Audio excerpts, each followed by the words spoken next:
Now, imagine yourself as a Nepali teenager. Your TikTok has been shut down for 72 hours. Your friends are being arrested in the streets. Your future is ruined. What would you do? Would you flee? Would you fight or would you surrender? Write your strategy in the comments. Later, we'll see the stories of young people who have already answered.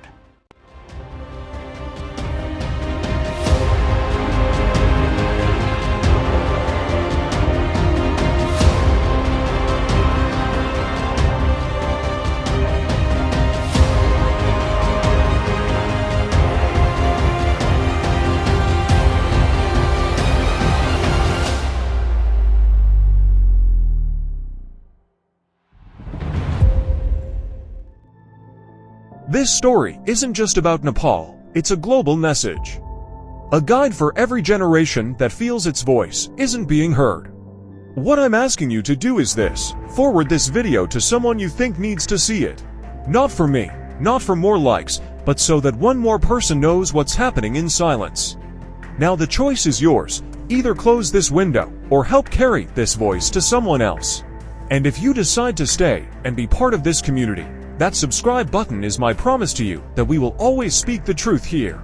We've all heard about the revolution happening in Nepal, a revolution led by a generation, the anti-generation, young people under 28. Though in the world, especially in the West, they don't call this movement a revolution in Nepal. They call it a revolt, meaning an uprising. So why are these young people upset? They got angry when the government started filtering the internet, especially social media. This story of Nepal's upheaval began on September 8, 2025, just a few days ago, when thousands suddenly gathered in the center of Kathmandu and started protesting. The crowd of teenagers and young people grew by the minute. Some of them were even still in their school uniforms. So who organized these protests? A Nepali grassroots organization called Supporter of Nepal, which claims to be non-profit, meaning they're not in it for profit. The protests started at Madagar Mandala in Kathmandu, and the crowd moved toward the parliament. Before the protests reached their peak, Supporter of Nepal had announced that the demonstrations would be completely peaceful, with no violence involved. Despite this, Nepali police were on high alert. They stood in the streets with their plastic shields. As the people got closer to the parliament, riot police began firing water cannons at them. The fire of anger flared in the streets, with the first drops from the water cannons hitting the ground. The sharp smell of tear gas filled the air. The youth, with eyes red from fury and pain, could no longer bear it like a raging wave. They crashed into the ranks of riot police. Their numbers were dozens of times greater, and with every blow they struck, the ground trembled beneath the feet of the officers. The police retreated, but this small victory was just a spark for a larger explosion. The crowd, now like an angry flood, surged toward the parliament. No one shouted anymore. Their looks said it all: today we will not surrender. Inside the parliament, every boundary was broken. The police, who had been firing rubber bullets until yesterday, this time pulled the triggers on real ammunition.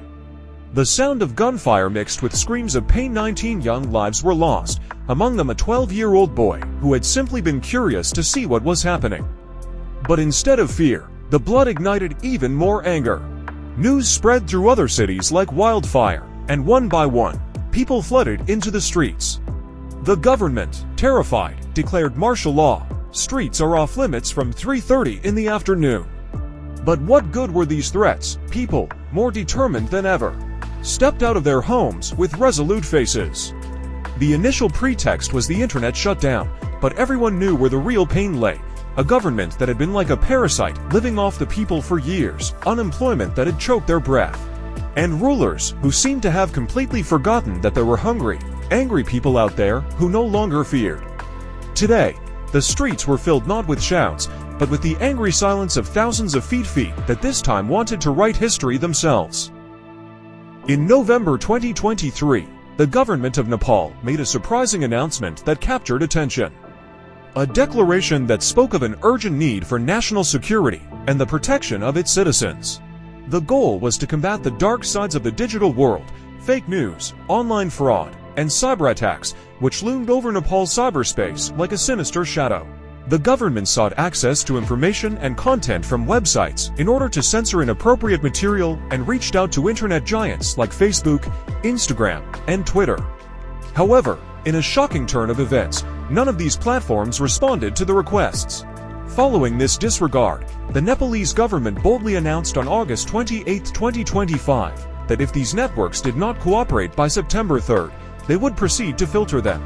5 days passed, but yet again, no response came, and ultimately, the government decisively moved to block all these social media outlets. Facebook, Instagram, WhatsApp, YouTube, Snapchat, and Twitter were all imprisoned behind digital walls.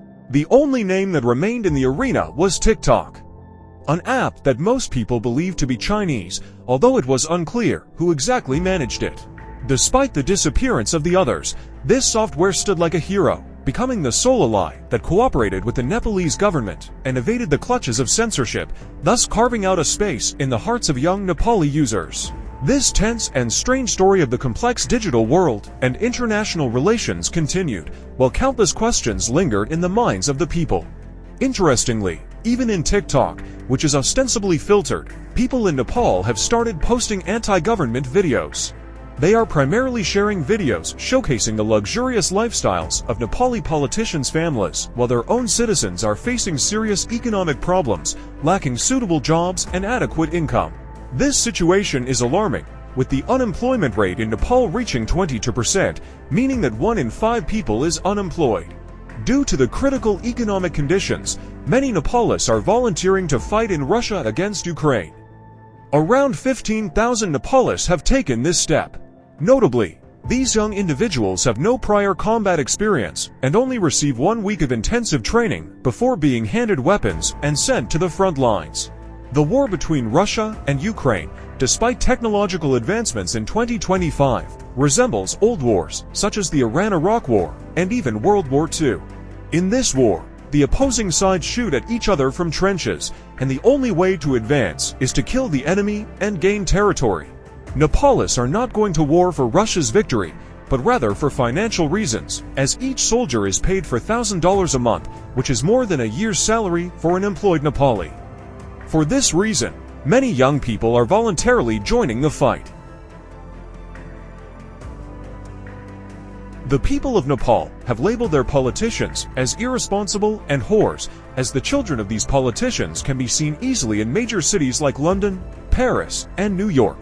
Driving expensive cars and wearing luxury clothing while dining in upscale restaurants. While living under such conditions, these individuals post stories that infuriate the public. Amidst this, a famous phrase has emerged among the people of Nepal, stating, "The politicians' kids return with Gucci bags, but our kids return in coffins." This statement was made just 2 days before public protests and has significantly fueled the anger of the youth. Serving as fuel for the fire of discontent. It should be noted that 6 months prior to these protests, in March 2025, a demonstration was held in support of the monarchy and against the republic. It is important to know that Nepal was a monarchy until 2008. But with another revolution and a civil war, the monarchy fell and the republic was declared. The current republic, which is facing a crisis, is only 17 years old. The last king of Nepal, Gyanendra, has been living in an old museum in Kathmandu since his ousting and is still alive. In these 17 years, Nepal has experienced 13 governments, each with its own president and prime minister, and each has been increasingly corrupt compared to the previous ones. Overall, in these 17 years, one of the most corrupt governments in the world has formed in Nepal, and the people have become increasingly angry.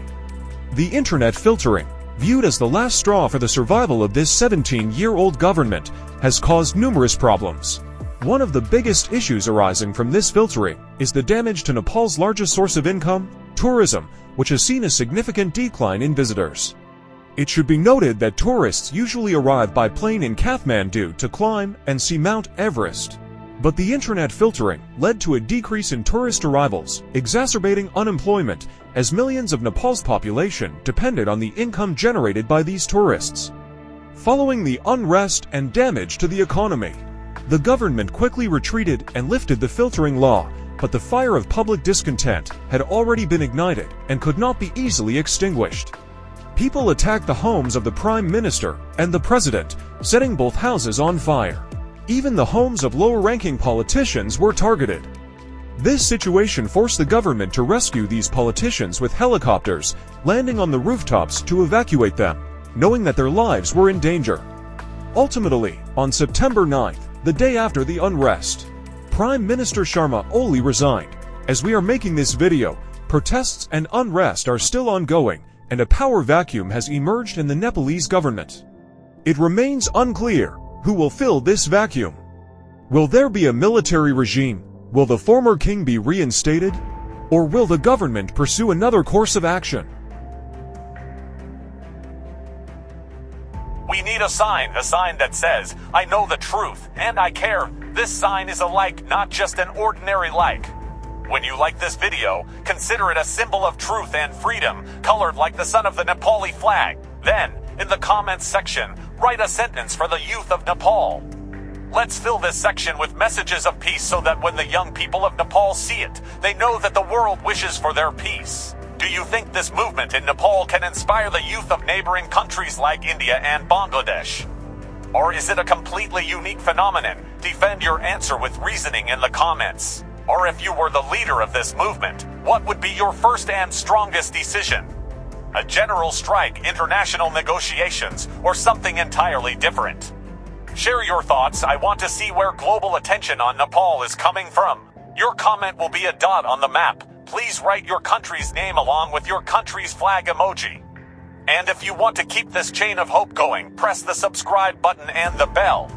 The story has just begun. This video was written by Mr. FAHIM Tajik and Mansur Tanzadeh.